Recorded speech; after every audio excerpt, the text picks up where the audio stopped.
Move on. Our next speaker is Emily Millet from INRA in France, and her topic is exploring QTL by E in a network of fields, identification of QTLs associated with scenarios of heat and drought for predicting yields in future climates. Welcome. Good morning, everyone. I would like to thank the organizing committee for giving me the opportunity to be here and presenting part of my PhD work today. I'm going to talk about the QTL by environment interaction in a network of field experiments in maize. Rapidly, the main framework of this approach is the genotype by environment interaction. It's the fact that phenotypic responses can differ for different genotypes. And sorry, Delphine, I will also use this picture again. This is a perfect illustration of what happened when we try to discover a QTL. We often discover numerous QTLs with a large instability. As you can see here, for this QTL on chromosome 3, for wheat and grain yield, that could display either largely negative effect or largely positive effect or almost no effect, depending on the environment. The interpretation is not straightforward, and she already shown that there is a lot of work to do, so this led to a poor adoption in plant breeding of those QTLs. So we wondered, how can we use an explicit environmental characterization to model the environment-dependent effect of the QTLs? Well, although my name is Millet, I worked with maize. We used a panel of hybrids that maximizes the genetic variability with a reduced range of flowering time. 244 dense lines were crossed by a common Flink tester. The lines were genotyped with a high-density genotyping, about 500,000 markers, SNP markers. And the experimental sites were chosen over a climatic transect over Europe, plus one location in Chile. We had access to 10 sites in 2 years of experiment with 2 water regimes in each experiment, rain-fed and well-watered. So overall, we had access to 29 experiments by combining the site, the year, and the water regime. In each experiment, we've recorded the yield components and the environmental data. We tried to classify the 29 experiments, but which scenario should we use to classify those experiments?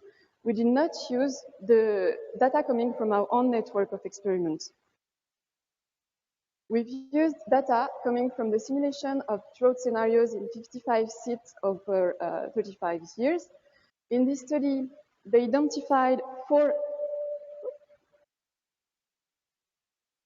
I can't see it. Okay, so 4 scenarios of drought. And we grouped those 4 scenarios into 2.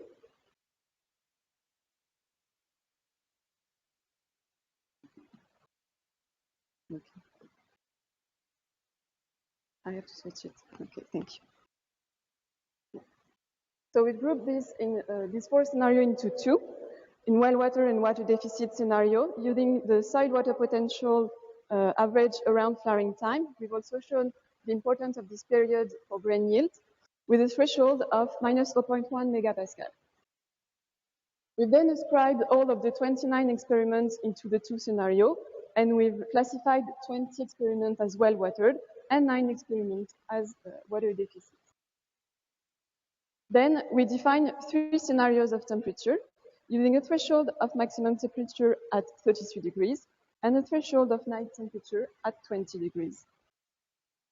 We then also ascribed the 29 experiments into the 3 scenarios of temperature, and we observed, we've classified 7 experiments in the cool scenario, 8 experiments in the intermediate scenario with cool night and warm day, and 14 experiments in the hot scenario with both warm night and day. Overall, we've classified the experiment in 6 scenarios by combining the water and the temperature scenarios. We've then performed a genome-wide association mapping on grain yield over this network of experiments, and we've identified 48 QTLs with effect on grain yield that vary from minus 0.5 to 0.7 ton per hectare. And those QTLs were detected in average in 7 experiments, from 2 up to 22 experiments. This is illustrated here with all the 29 experiments and the 10 chromosomes of the maize. The green color meaning a positive effect of the QTL, and the blue color meaning a negative effect of the QTL. So here we observe the classical instability of the QTL that could appear in different experiments, either in a lot of experiments or only in 2 experiments. So we used the scenarios to try to explain this instability. For example, this QTL was detected on the chromosome 3. You have the 29 experiment and the allelic effect of this QTL. In that case, we observed the pattern of highly positive effect in well-watered experiments and almost no effect in water deficit. To go further, this was statistically tested, and there was a significant effect of the water scenario with large positive effect in well-watered. More quantitatively, we also tried to test the effect of the soil water potential average around flowering time. And here again, there is a significant relation with the allelic effect and the soil water potential. So overall, this QTL could be considered as a QTL of plant performance under favorable conditions.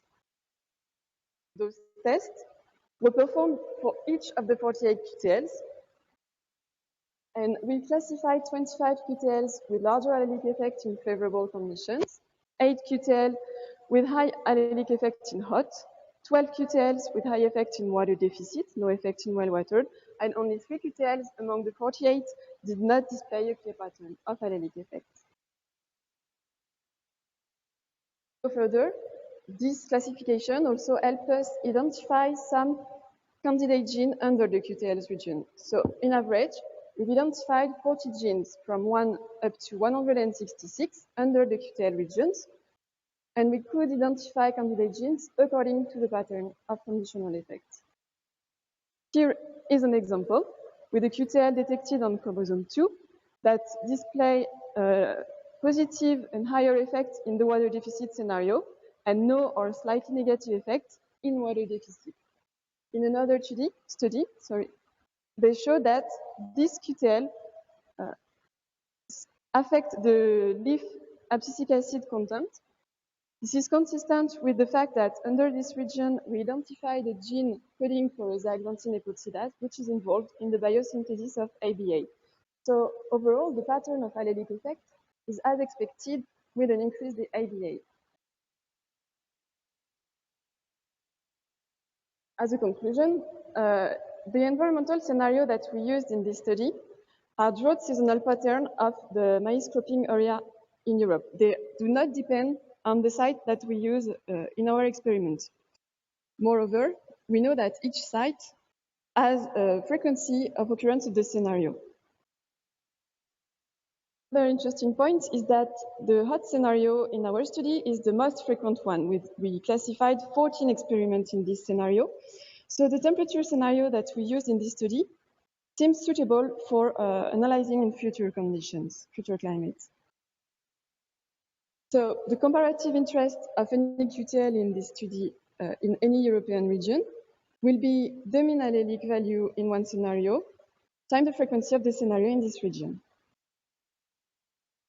So finally, by combining ecophysiology, statistics, and genetics, we were able to model the QTL by environment interaction in a novel way.